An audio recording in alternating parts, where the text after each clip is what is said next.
episode 8, The People versus Killer Frost. Or just Frost. So, as we saw in the last episode, Detective Kramer person that, who had it out for Killer Frost, she finally got her arrested and now they're putting her on trial. So the whole gang, they're trying to rally together to see how they're going to save her, how they're going to protect Killer Frost. Barry and Iris did not attend the trial because they were too busy with the Speed Nora going over some Speed Nora things, but we'll get to that later. So now we're in the trial. The defendant, the plaintiff, the judge shows up, everybody shows up, and they're just like, oh, we're here to see what sort of punishment is appropriate for Killer Frost. Now, Killer Frost herself, she flat out was just like, listen, I don't mind going to jail and doing some time. Caitlin wasn't having it. She was like, you shouldn't do prison time or whatever. She's like, we're going to fight this and we're going to try to get you off like the fairway. But the attorney that Kramer had hired, she actually approached the bench and then she told the judge, she was like, listen, we're not seeking like a maximum sentence. We're not seeking prison time either. What we want is, if Killer Frost is found guilty of all her previous metahuman crimes, we want the judge, she approached the bench, she said, we want you, the judge, to rule that in order for Killer Frost to actually be allowed to roam freely amongst the citizens of, Central City, she needs to take the cure, the metahuman cure, and have her powers removed. So then at that point, everybody kind of was like, oh shit, because, and even Cisco was upset because he was like, first of all, the only reason why that they have the cure is because of us anyway. And he said, second of all, we told them that the cure was supposed to be a choice. Like, you were supposed to choose the cure. You're not supposed to be forced. If the ruling goes through where the judge decides that that's a suitable punishment for Killer Frost, they are actually going to force her to take the cure against her will. So everybody immediately starts freaking out. Killer Frost tells everybody, she's like, listen, let's just do the right thing. Let's run its course and hopefully justice will prevail. Caitlin, Allegra, and Cisco wasn't having that though. No Chester P in this episode, because the three of them, they decided to go down to CCPD or to wherever, the vials were being held, because the CCPD, they do have vials of the metahuman cure that they do use in case somebody wants to take it.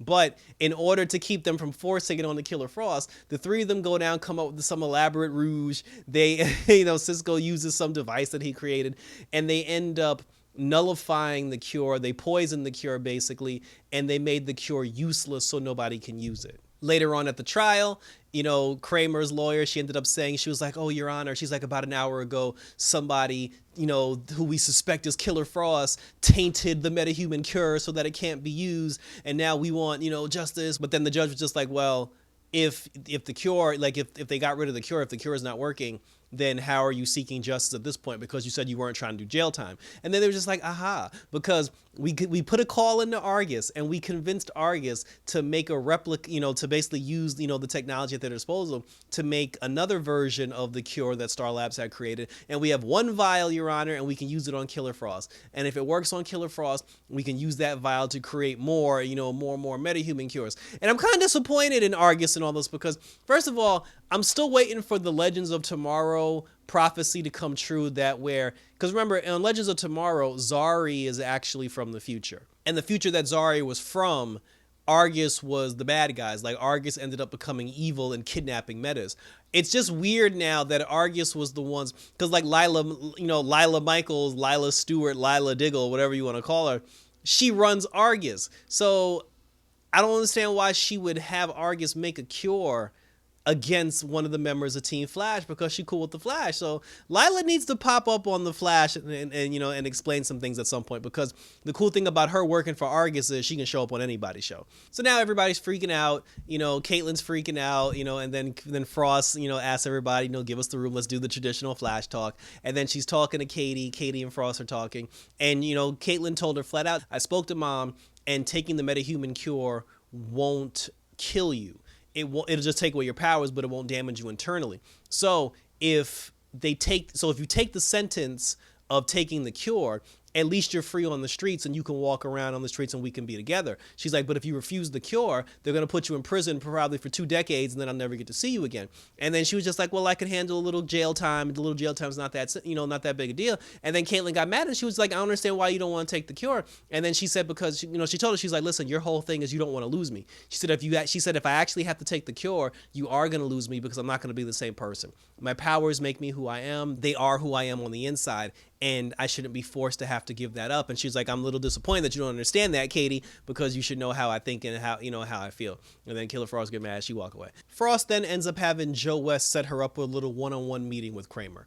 And when her and Kramer sit down, the two of them have a conversation. Frost asked her straight up. She was like, "Yo, dead ass bitch." She was like, "Yo, why you coming for me?" She was like, "What's the beef?" She's like, She's like, "Did I murder someone in your family? Did I kill someone that you love?" She was like, "Yo, you got a hard on for taking my powers away, and I need to know why." And Kramer basically told her. She said that she was leading a platoon of like soldiers or whatever. They were supposed to do a mission. There was a metahuman that was on their team. She thought the metahuman was a good person, and she trusted that metahuman to lead her troops into battle. That metahuman ended up turning on them, and then it got all of her soldiers killed. So now she feels guilty because she trusted a metahuman, and it cost, a bunch of good soldiers their lives. Now, that is a different take on it. That is a different take on it. It's an interesting take on it, but it's not personal enough for me anyway, because for her to be like, "Oh, I trusted a metahuman," I'm like, no, I'm like, you should be able to separate the difference between one bad apple versus like. It would make more sense if Killer Frost like killed her fiance, or if Killer Frost because again, she's targeting Killer Frost specifically. She's not going after like random like evil metas. She's specifically targeting Killer Frost. So if she would have said that, Killer Frost, back when she was a villain, back when she was a bad guy, she actually killed my husband or like murdered my children, like that would make a little bit more sense. It's like, I'll accept that reason, but I just wish the reason was more personal to Killer Frost for why Kramer was going so hard. Kramer's whole plan is, once the judge rules that Killer Frost should take the cure, it'll then open the door for her department to be able to use the cure as a punishment for any evil meta who gets arrested from that point on. So she wants to use Killer Frost as the example, to basically like run roughshod all over the city and scoop up all the metas. Frost goes back and tells Caitlin what she learned. The two of them talk about it, and they're like, we can't let her win. And then she's like, "Oh, but there's nothing we can do." And then Caitlin was like, "Actually, like I can think of something. There is actually one thing that we can do." So then when they go back to trial, the judge was about to make her verdict, but then, Killer Frost was like, "Yo, can I speak on behalf? Can I approach the bench? And can I say a little something, something?" So she goes to the bench and she gives the speech about how taking away a person's metahuman abilities, it's not just removing their powers, it's removing who they are. It's the same as like, being born Asian, being born black. It's like, that's who you are. You can't erase that. And if you try to erase it, you're basically trying to say that who you are is wrong. Killer Frost said what she wanted was, she wanted to willingly submit herself to life in prison without the possibility of parole. So then Kramer gets upset and she's like, "No, Your Honor, that's not what we want," because she wanted her to take the cure. But then Cecile came in and Cecile was just like, "Well, you did say earlier that your goal is to get this quote unquote evil, dangerous metahuman off the streets.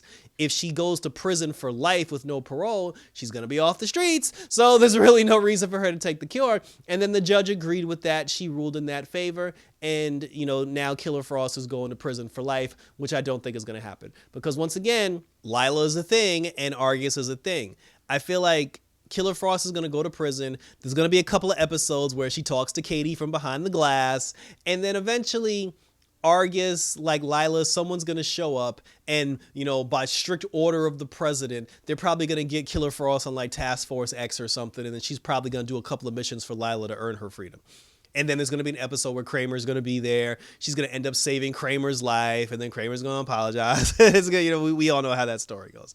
So then after that, as they were taking Killer Frost away, like everybody but Barry and Iris said their goodbyes, and then it was just a scene of like Caitlin just being sad and being upset because, she just got Killer Frost separate from her, which they never really explained. I still need an episode as to how the two of them split up. But anyway, but now Killer Frost is just sad because, she lost her sister. So we'll see how we'll see how that whole thing progresses, because like I said before, the girl ain't going to prison for life. Like we know better than that. So then in the second portion of the show, like good old Barry, Iris, and Speed Nora. What they're doing is they're still tracking those those force metas, like those colored meta humans, the strong, the strength, the time purse, whatever. They're still tracking them. Iris ends up picking up a signature for one of them. Barry and Nora, they go down there to talk to this person. Now, Nora's whole thing is she's just like, yo, these entities, like, they tried to kill me, so I want them dead. So she's coming for blood.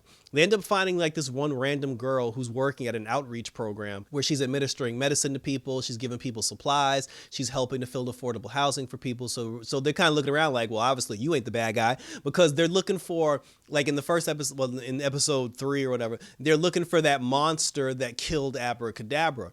So they're just like, there's no way this girl's like, that person, because this girl's actually a good humanitarian and she's actually saving the community. So Barry and Nora, they roll up on her, and then Barry was just like, hey, listen, we need you to come to Star Labs just to run some tests on you because we think you might be a meta.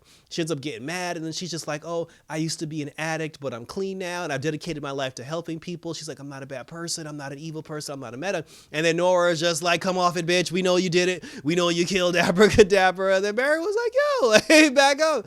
And then she was just like, I'm not going anywhere with you in Star Labs. So then, so Barry and Nora go back to Star Labs, and then Barry and Nora get into an argument, and Barry's just like, yo, like, we could have talked her into coming. And then Nora's just like, oh, but we know she's the bad guy, so we just have to kill her, Barry. And then Iris was like, bitch, hold on. She's like, that's not what we do.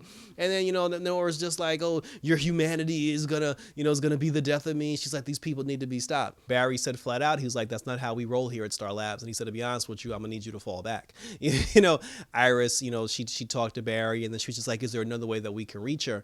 And Nora kind of watched the dynamic between Barry and Iris. And, she even said, she was like, it was amazing to watch you inspire Barry to do the right thing, and to save this poor girl. So he went down there as the Flash instead, and he talked to her, and then come to find out the girl did know that she knew that she could possibly have been the monster, because she said that the day that the monster attacked, she was at the construction site because she was helping build affordable housing at the construction site. When Abracadabra showed up and he destroyed the construction site, she said she remembers being angry because all their hard work went down the drain. And then she started blacking out. She has many incidents where she blacks out, she wakes up and she doesn't know what she did.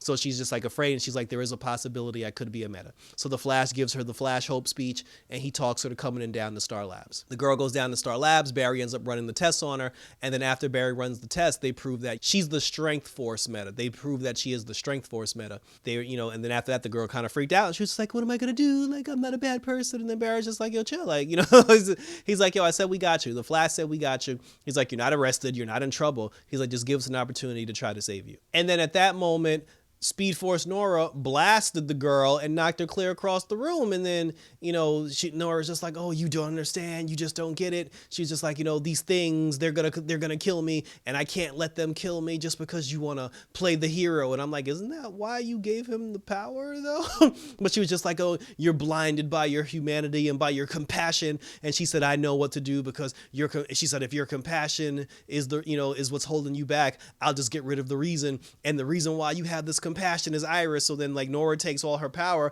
and she tried to kill Iris, and I was like, hold up, like, we not doing that. Like, we don't kill Iris. We don't kill Iris. What? So she threw her electricity at Iris.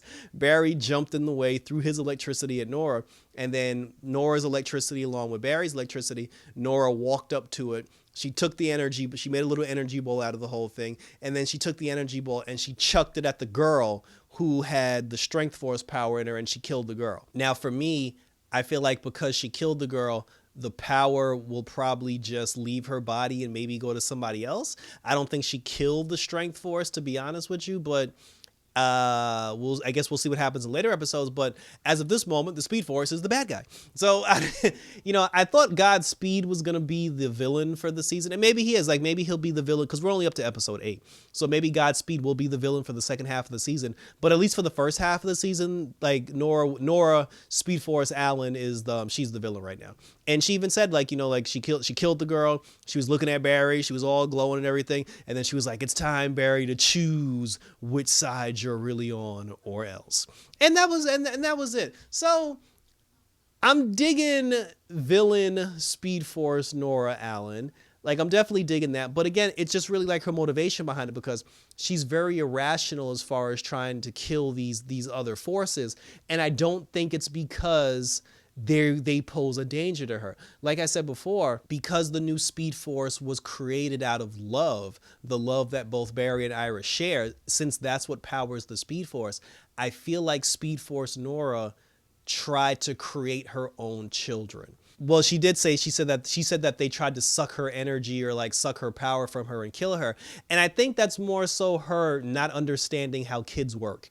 I feel like the new forces were probably siphoning her power for strength because they were children. She took it as an attack, and now she's trying to kill her kids. Like I said before, these force entities, they're Speed Force, they're her Speed Force children. So that's my prediction, and I feel like it shall come to pass. But now I want to see the head-to-head, because with Killer Frost in prison, we're gonna get more Caitlin Snow for a while. Yes, I know Cisco and Tom Cavanaugh are leaving the show at the end of the season, and to be honest, for Wells, Wells could always come back as the Reverse Flash, but as far as like Harrison Wells is concerned, like, it's time to retire that character because they did everything they have to do. And Cisco checked out 2 seasons ago anyway, so we got Chester P now. So I'm just like, once Cisco got rid of his power, I was just like, well, you were done to me anyway. So that was it.